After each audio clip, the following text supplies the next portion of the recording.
Hey, what's going on everybody? It's Andy back again from the underground, and today I will be reviewing the Akluer H1-B Incline Treadmill.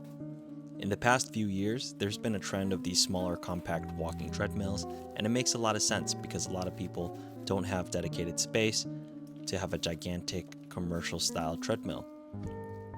This is a cardio piece that I got in and I've been using consistently for over a month now. This incline treadmill joins my Rogue Echo bike and Concept 2 Bike Erg lineup. And it's nice that I'm able to use this in my bedroom or living room. I have had a walking pad from before, and I'll show you it later in this video, and it was just okay. It didn't have the features that I wanted like this Akluer one does.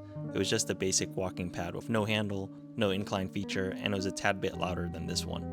And full disclaimer before we get deeper into this video, Akluer did send me this walking treadmill for review, and like most things I take on and agree to review, I only accept if it's something I will see myself using long term. I'm going to have everything timestamped in the description down below, so if you have any questions or concerns, let me know in the comments down below.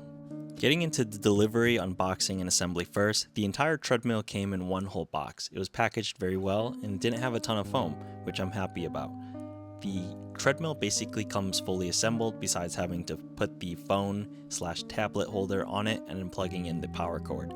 The manual has tidbits and good information on the treadmill and how to adjust the belt, but from my experience, everything was calibrated and ready to go straight out of the box. From my first uses, it didn't seem like it needed any oil on the belt as well. There is a safety strap, Allen key, remote, oil for the belt, and extra battery for the remote as well. And with that being said, let's talk about some of the features I wanted in this treadmill, as well as some other things I found out while using it. The first thing being the auto incline feature going up to 13%, having a handle that you can hold onto, as well as a place to hold my phone. These three things were already a step above my other walking pad, as my other walking pad didn't have any of these three features: no incline, no handle, and no place to hold my phone. The next feature is having a strong motor. I believe it is a 2.5 horsepower motor according to the manual that it comes with. The treadmill does have built-in shock absorption and it holds up pretty well even when jogging and running on it.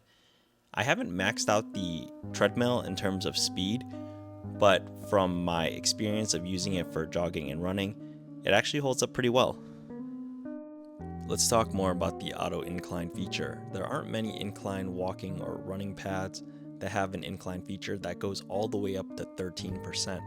The auto incline is really nice because you could use it while on the treadmill, and this means you can do flat to incline intervals, which I do a ton of, as I was saying earlier. The percentages are a little strange, but that's only because of the treadmill cam and how it operates. I'm about 200 pounds, and using this treadmill is completely fine and stable for me. Underneath the treadmill is the motor right in front. The treadmill has a plastic tray, again, to hold your phone, or even a small tablet like an iPad mini, and it's really nice because you could watch shows while walking. Anything a little bit bigger than an iPhone or a tablet might be a little bit risky and it might fall off. I did do some testing and walking on the treadmill. I will show you specifically in the video just a raw, uncut footage of it in full use with some jogging as well. I'm going to let you hear the walking noise and the jogging noises on it. And for this treadmill, as I was saying, I mainly just use it for walking and incline walking. And if you aren't interested in this segment of the video, be sure you skip ahead to the storage component.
Getting into the storage, as I was saying earlier, the treadmill gets to stay in my bedroom or living room because of its compact design with the wheels.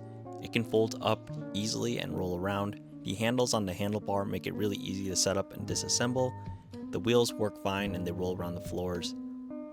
One thing I forgot to mention is that the treadmill hasn't left any marks when in use of the incline or rolling around the floor. Everything the treadmill comes with, like the LED display, remote, and strap, works well together. The electronics is really reactive and acts quickly when the buttons are pressed.